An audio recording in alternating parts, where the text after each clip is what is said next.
You have room? Yes.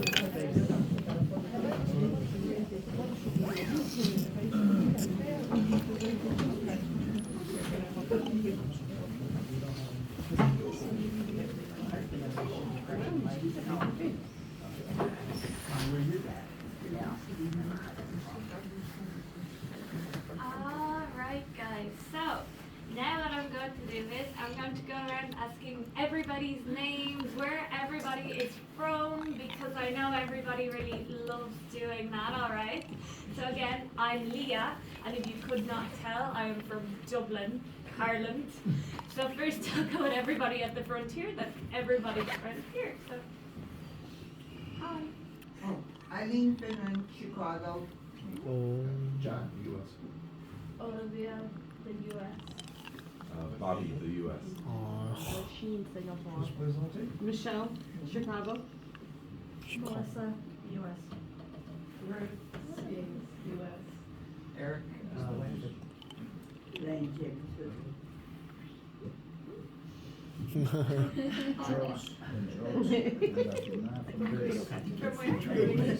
Oh, very nice. Fraser from Melbourne, Australia. Daryl, originally from New Zealand, but I live in Brisbane in Australia now. 종규 코리아.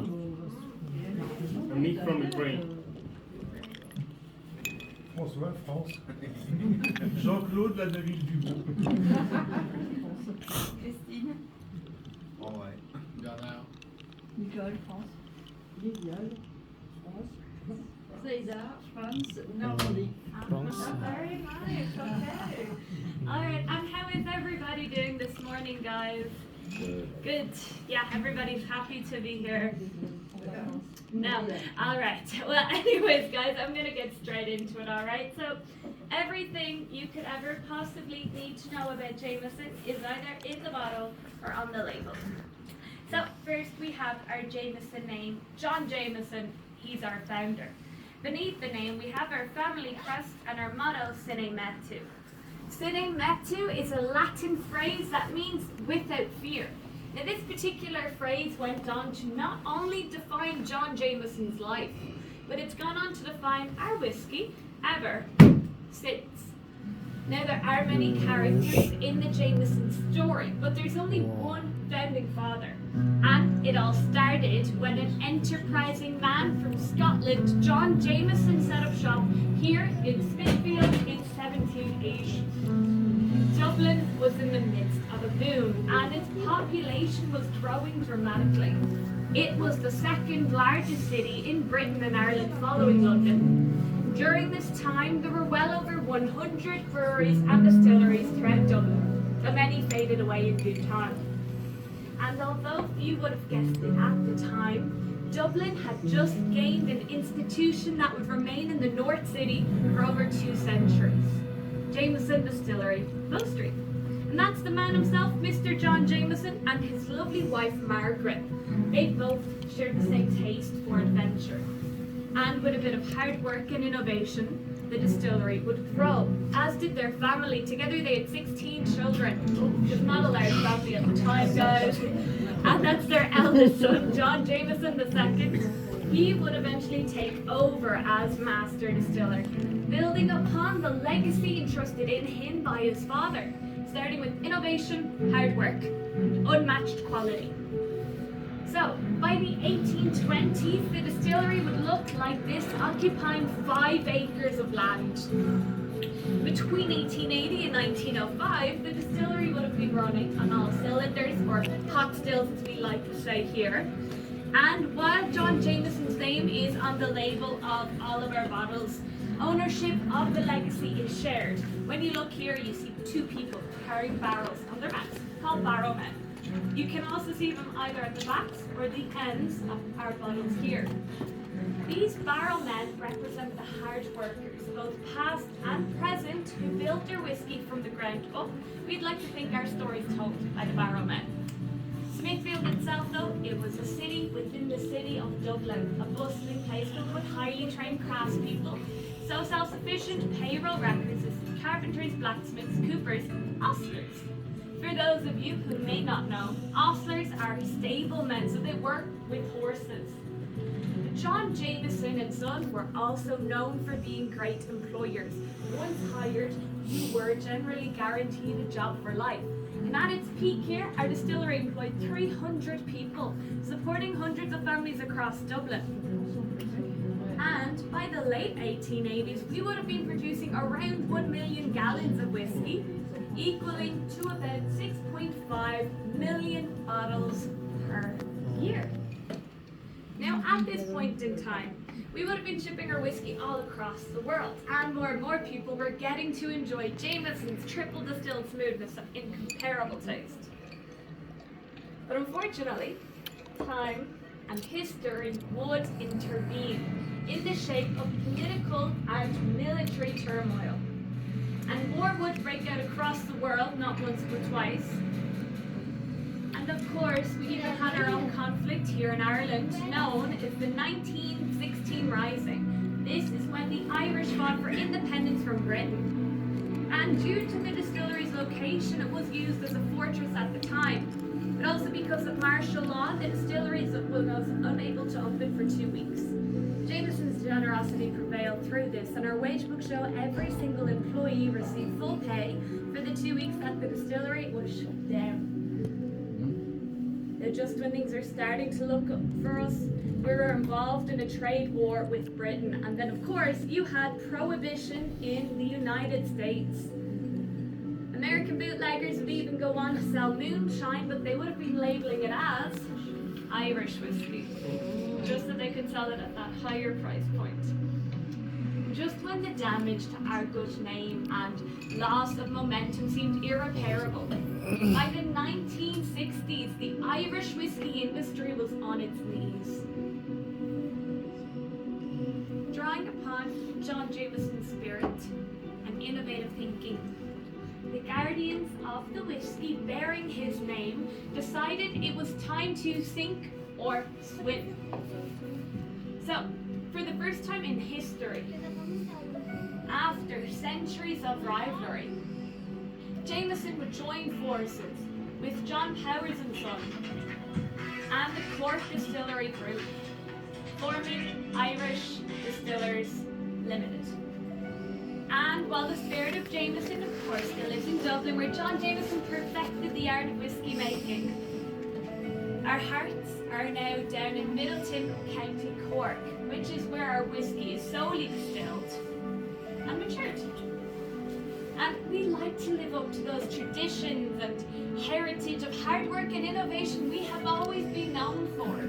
So our makers are constantly working with new techniques and ingredients to keep up with the ever-growing taste of today's whiskey drinkers, like yourselves.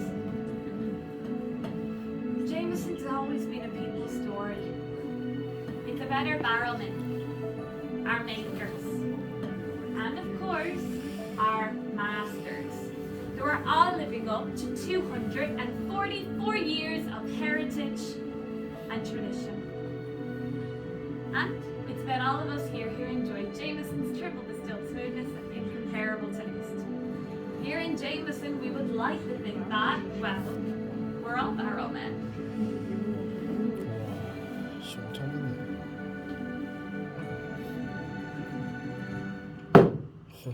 And I met you. Okay, guys, I know it's a little bit dramatic there, okay? Don't worry about that. It's the most dramatic I'll be for the whole tour, I promise, alright? For now, I'm going to bring you all into the process room, teach you a little bit more of the science behind how we actually make our whiskey. If you want to follow me in this way, guys, please bring your glasses with you. There are empty tables. You can leave them on the way here.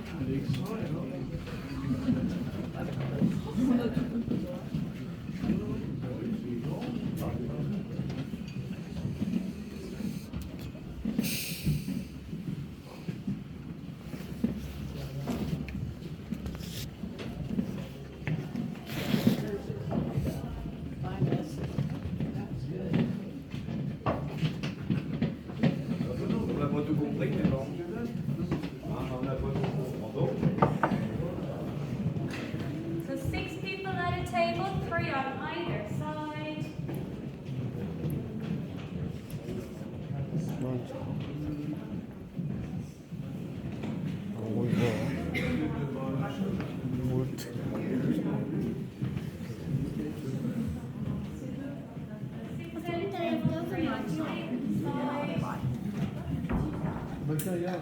Create each bottle of Jameson.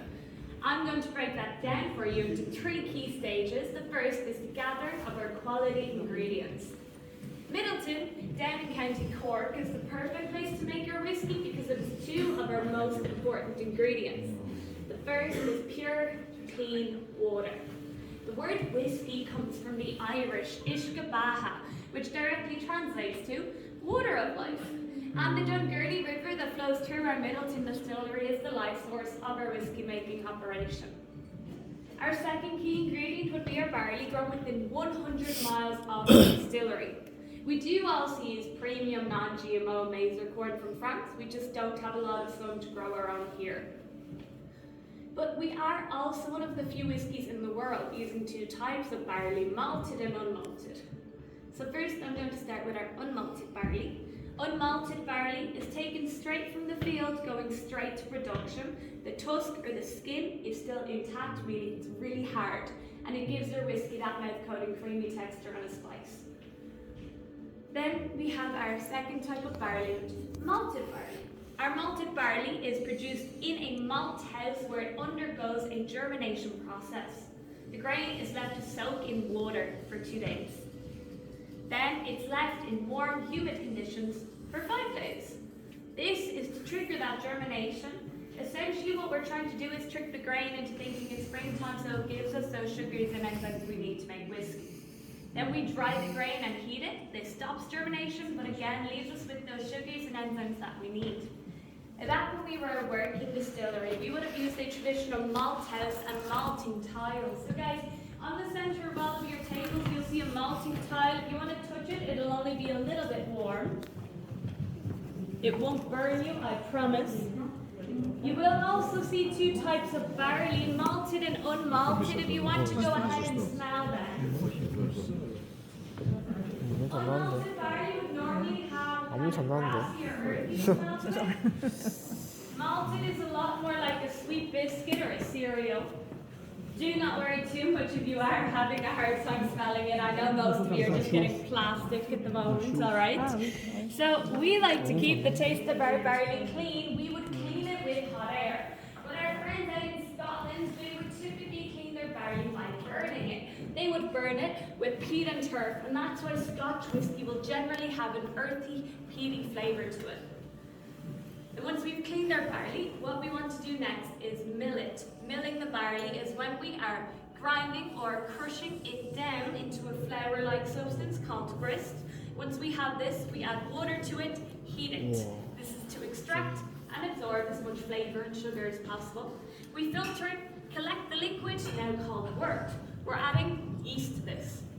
The yeast we're adding goes on to consume as many of those sugars and enzymes as possible, producing carbon dioxide, most importantly for all of us here, alcohol. And now what we have made, it's a type of beer called wash. Some of you may know it as mash at 10% alcohol or 20 proof. We are here to make whiskey though, so we're moving on to our distillation. So we take our liquid wash, bring it over here to our pot still. We're adding it to the very first pot still here called a wash still, where we're going to boil it. Alcohol has a lower boiling temperature than water, so at about 78.5 degrees Celsius, you'll start to see vapors or droplets coming out here. These are really high in alcohol. They're then collected here in what's called a condenser. This is just like a pipe. Then they'll end up underneath here in the spirit receiver, where after a bit of time passes, it cools down, turns back to a liquid. Not as smooth as we'd like it to be though. That's where we're moving on to our second distillate over in the fane still. So we are going to repeat that entire process again. We start by boiling it, 78.5 degrees Celsius. Those vapors or droplets will come out, be collected in the condenser, end up underneath the spirit receiver, where again, after a bit of time passes, it cools down and turns back to a liquid. Still not as smooth as John Jameson was looking for though. That's where our third distillate in our spirit still comes in. Now, because of our triple distillation, but also because of the materials we use in our pot stills, which is copper, we've now created pot still whiskey, or your quintessential style of Irish whiskey. Jameson is a blended whiskey though, so we do also make grain whiskey triple distilled in our stainless steel column stills. The main difference would be this method. It is more modern and efficient, but it uses a blend or a mix of maize and malted barley compared to pot still, which is malted and unmalted. So guys, you all have a pot still and column still spray on your tables. I want you to start with the pot still, the one on the right side. Get a piece of paper, spray the pot still on it, shake it around and smell it.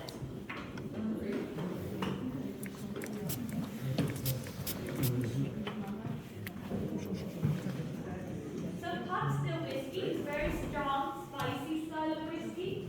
Smells a little bit like gin. Although, in my opinion, this smells a little bit closer to kind of like a tequila. A little. Alright. Now guys, moving on to column still, the one on the left side. Column still, or grain whiskey, it's a much lighter floral fragrance style of whiskey. Smells a bit closer to vodka, rubbing alcohol, hand sanitizer. Promise it's not, guys, perfectly safe to drink, just not from the spray, alright? And if you want to remember those smells, they will come in handy very soon. But for now, we're going to move on to maturation. So, we would leave our whiskey to mature in a number of different types of casks. We do have two main types that we use though. First of all, ex-bourbon barrels we get from cooperages in Kentucky. Then we have our ex-sherry boat barrels we're getting from the southern region of Jerez in Spain. The reason why we leave our whiskey to mature in different types of casks, they each influence our whiskey with different flavours. So, you all have a bourbon and a sherry pot in front of you there. Open them up and smell them.